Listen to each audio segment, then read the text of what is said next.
Hello, আসসালামু আলাইকুম। আশা করি সবাই ভালো আছেন। আজকের মাইক্রোসফট ওয়ার্ডের হোম মেনু দ্বিতীয় পার্টে আপনাদের সবাইকে স্বাগতম। তাহলে চলুন আমরা আমাদের কাজে ঢুকে পড়ি। আমি মাইক্রোসফট ওয়ার্ডটা ওপেন করলাম। মাইক্রোসফট ওয়ার্ডটা ওপেন করার পরে দেখতে পাচ্ছেন যে আমার পেজে কিছু লেখা আছে। এই লেখাগুলো দিয়ে আজকে আপনাদের কাজগুলো দেখাবো। এর আগের পর্বে আপনাদেরকে আমি দেখিয়েছি যে হোমের ভিতরে এই কাজগুলো আমি দেখিয়েছি, যে কাট, কপি, পেস্ট এবং কিভাবে ফন্ট সাইজ এবং সাবস্ক্রিপ্ট, সুপারস্ক্রিপ্টের কাজ করে সেইগুলো দেখিয়েছি। আজকের পর্বে আপনাদের দেখাবো যে বুলেটিং, নাম্বারিং এবং অ্যালাইন সেন্টারের কাজ দেখাবো, শেডিং কালার, তারপরে আপনার আরও অনেক কাজ দেখাবো, অর্থাৎ এই প্যারাগ্রাফে যে কাজগুলো আছে সেই কাজগুলো আপনাদেরকে আজকে আমি দেখাবো। তাহলে চলুন প্রথম যে কাজটি করব সেটা হচ্ছে যে বুলেটিং এবং নাম্বারিং এই পেজের কাজ দেখাবো, এতটুকুর কাজ দেখাবো এখন। তো চলুন প্রথমে আমি লেখাটাকে সিলেক্ট করলাম। এই বুলেটিং নাম্বারিং করার জন্য অবশ্যই আপনাকে প্যারাগ্রাফ থাকতে হবে অথবা ইন্টার প্রেস করলে এগুলোতে কাজ করবে। দেখতে পাচ্ছেন যে আমার এই লেখাগুলোর উপরে কয়েকটি প্যারা আছে। এই জায়গায় দেখতে পাচ্ছেন এগুলো হচ্ছে আপনার হলো বুলেটিং বলে, এগুলোকে কী বলে? বুলেটিং। তো বুলেটিং আপনি যদি চান যে এইগুলো বাদেও অন্য কিছু ব্যবহার করবেন, আমি একটু দেখতে পাচ্ছেন যে আমার কিন্তু বুলেটিংটা নিয়ে নিছে। তো এখন আমি যে কাজ করব, এইগুলো বাদে যদি আমি অন্য কিছু ইউজ করতে চাই তাহলে চলে যাবে ডিফাইন নিউ বুলেট। এই যে ডিফাইন নিউ বুলেটে ক্লিক করবেন। আমি ডিফাইন নিউ বুলেটে ক্লিক করতেছি। এই যে ডিফাইন নিউ বুলেট যাওয়ার পরে চলে যাবেন সিম্বলে আসার পরে এখানে অনেকগুলো সিম্বল আছে, আপনি চাইলে এখান থেকে নিতে পারেন। আমি যে কোনো একটা নিয়ে নিলাম, নিয়ে যাওয়ার পর জাস্ট ওকে, আবার ওকে দিলাম। দেখতে পাচ্ছেন যে অটোমেটিক কিন্তু এভাবে নিয়ে নিছে। আপনি এভাবে সিম্বল চেঞ্জ করতে পারেন, অথবা আপনি যদি কোনো পিকচার দিতে চান, ডিফাইন নিউ বুলেটে ক্লিক, পিকচারে যাওয়ার পরে এখান থেকে কিছুক্ষণ ওয়েট করতে হবে। দেখি, যেহেতু এটার নেট কানেকশন, আমি এটি কাটিয়ে দিলাম। ওকে, এভাবে আপনি পিকচার চাইলে পিকচারও দিতে পারবেন, কোনো সমস্যা নাই। যেহেতু আমার একটু আপডেট ভার্সন 365 ব্যবহার করতেছি, এই জন্য যেহেতু নেট কানেকশন নেই, এই জন্য আমি ছবিটা দিয়ে দেখাতে পারলাম না। ওকে, এরপরে আসেন হলো আপনার নাম্বারিং। এই যে নাম্বারিং অপশনটা, এই যে এটা আছে নাম্বারিং, এটা আছে নাম্বারিং অপশন, এই দুইটাই নাম্বারিং অপশন। আমি দুইটাই দেখাবো, দুইটার আলাদা আলাদা কাজ। এই জায়গায় প্রথমে ক্লিক করবেন, এটা যাওয়ার পরে দেখছেন এটা হচ্ছে নাম্বারিং, এক সিস্টেম, এই যে একটা সিস্টেম, এর রোমান সংখ্যা, এটা আছে রোমান সংখ্যা, এটা আছে ABCD, এই যে ছোটো হাতের ABCD, রোমান সংখ্যা ছোটো হাতের, বড় হাতের। এইগুলোতে আপনার যেটা পছন্দ সেটা দেওয়ার পরে জাস্ট ওকে দেবেন। আমি এটা দিলাম অটোমেটিক। এরপরে আসেন যে মাল্টি লেভেল লিস্ট। এটা হচ্ছে কি একটা লিস্টের ভিতরে আরেকটা লিস্ট তৈরি করা যায়, সেটা কীরকম আমি দেখাই। এখান থেকে প্রথমে আপনার যেটা প্রয়োজন সেটা আপনি ক্লিক করবেন। আমি সাপোজ এটা ক্লিক করলাম। দেখতে পাচ্ছেন যে লিস্টগুলো কিন্তু দেখা যাচ্ছে যে কোন লিস্টে কীরকম আসবে। আমি এটা কোনটা আমি এটা নিলাম। এটা নেওয়ার পরে এখন দেখতে পাচ্ছেন যে 1, 2। এখন আপনি চাইলে কিন্তু এই জায়গায় এর ভিতরে যদি দিতে চান, আমি প্রথমে একটা ইন্টার প্রেস করলাম। ইন্টার প্রেস করার পর আপনাকে ট্যাব প্রেস করতে হবে, তাইলে কিন্তু আপনি আবার ইন্টার দিলাম। এখন বির ভিতরে যদি আমি আবার অপশন চালু করতে চাই, আমাকে ট্যাব ব্যবহার করতে হবে। দেখতে পাচ্ছেন ট্যাব ব্যবহার করলাম, এই যে ট্যাব। ওকে, এখন যদি আমি থ্রি অর্থাৎ এর ভিতরে যদি আমি আর একটা ওপেন করতে চাই লিস্ট, তাহলে আবার ট্যাব ব্যবহার করবো। দেখতে পাচ্ছেন এই যে নিতে পারবো। এখন যদি আমি এই যে 2-এর ভিতরে 2 নম্বরে যদি আমি আর একটা অপশন ব্যবহার করতে চাই, তাহলে আমি ইন্টার দেওয়ার পরে ট্যাব ব্যবহার করবো। ঠিক আছে, কী ব্যবহার করবো? ট্যাব। অটোমেটিক কিন্তু দেখতে পাচ্ছেন যে এই যে মাল্টি লেভেল লিস্ট কিন্তু এভাবে ব্যবহার করতে হবে। প্রথমে ইন্টার দেওয়ার পরে ট্যাব প্রেস করতে হবে। ঠিক আছে, এটা আছে মাল্টি লেভেল লিস্ট। আপনাকে অবশ্যই কারের ভিতর মাল্টি লেভেল লিস্ট নেবেন, সেটা আগে প্রথমে ঠিক করে নেবেন, তারপরে আপনি মাল্টি লেভেল লিস্টে নেবেন।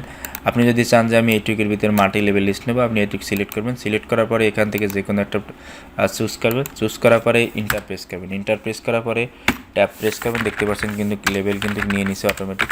এখন সির ভিতরে যদি আবার অপশন দিতে চান, আপনি ইন্টার দেওয়ার পরে ট্যাব প্রেস করবেন। দেখতে পাচ্ছেন কিন্তু মাল্টি লেভেল লিস্ট কিন্তু নিয়ে নিছে। ঠিক আছে, এখন আমরা চলে যাব হলো যে আমাদের এই সেন্টার অপশন। সেন্টার হলো সেন্টার অর্থাৎ অ্যালাইন কয় প্রকার? টেক্সট অ্যালাইন 4 প্রকার, যেমন লেফট, রাইট, সেন্টার, জাস্টিফাই। তো 4 ধরনের কাজ। আপনি যদি এইটা ব্যবহার করেন লেফটে, এই যে যদি এইটা ব্যবহার করেন তাহলে আপনার বাম পাশ সমান থাকবে, যেমন এই যে লেভেলটা সমান আছে। ঠিক আছে, এটা বর্তমান আমার কি আছে? লেফটে আছে, অ্যালাইন লেফট। এখন যদি আমি রাইট ব্যবহার করি, এই যে এইটা ব্যবহার করি, তাহলে আমার এই পাশ সমান হবে, রাইট দিলে আমার এই পাশ সমান হবে। এই যে আমি রাইট দেব, সিলেক্ট কন্ট্রোল এ দিয়ে সিলেক্ট করলাম।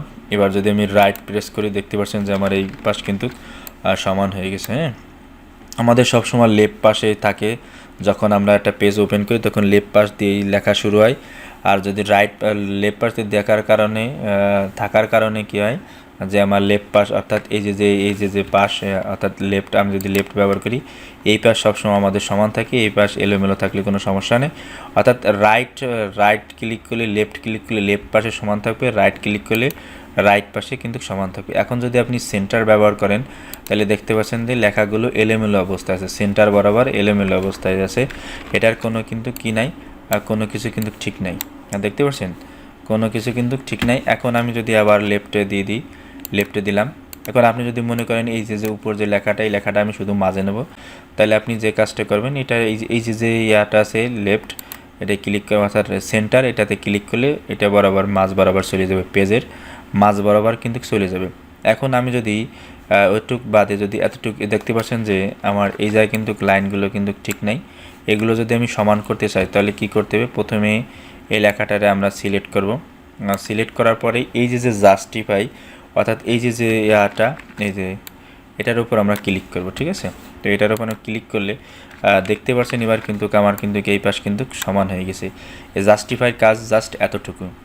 তো এরপর আছে যে প্যারাগ্রাফ অপশন, এই যে এটা দিলে পরে এক লাইনে তার এক লাইনের দূরত্ব নির্ণয় করা যাবে। এই যে এটা দিলে, এটা দেওয়ার কারণে কী হবে, এক লাইনে থেকে আর এক লাইনে কি দূরত্ব নির্ণয় করা যাবে। আপনি যদি এইটাতে ক্লিক করেন তাহলে এক লাইনে থেকে আর এক লাইনে কী করা যাবে, দূরত্ব নির্ণয় করা যাবে। এই যে এক লাইনে থেকে আর এক লাইনের দূরত্ব, এবার যাওয়ার পর দেখতে পাচ্ছেন লাইন অফ স্পেসিং অপশন, এটা ক্লিক করবেন। ক্লিক করলে এই জায়গায় আফটারের জায়গায় কী করে দেবেন, এই যে আফটার, এই যে আফটারের জায়গায় 0 আর এই জায়গায় করে দেবেন আপনি সিঙ্গেল। ঠিক আছে, তাহলে আমি এই জায়গায় কী করে দিলাম, জাস্ট লিখে দিলাম, আর এই জায়গায় আমি সিঙ্গেল ক্লিক করে জাস্ট ওকে করে দিলাম। এই যে স্বাভাবিক লেখার মতো কিন্তু এটা কিন্তু হয়ে গেল। হ্যাঁ, এরপর সে স্বাভাবিকভাবে আমরা যদি কিবোর্ড থেকে ট্যাপ প্রেস করি তাহলে কিন্তু এর সঙ্গে কিন্তু ব্যাক ট্যাপ কীভাবে দেবেন, আপনি যদি শিফট চাপে যদি ব্যাক ট্যাপ দেবেন তাহলে ট্যাবে ক্লিক করলে ব্যাকে আসে। আবার আপনি যদি এই জায়গায় ক্লিক করেন, এই যে এই ট্যাবে ক্লিক করেন, এই যে এটা রাইট, এটা লেফট ট্যাপ রাইট ট্যাপ। ঠিক আছে, এটা দিলেই এরকম আসবে।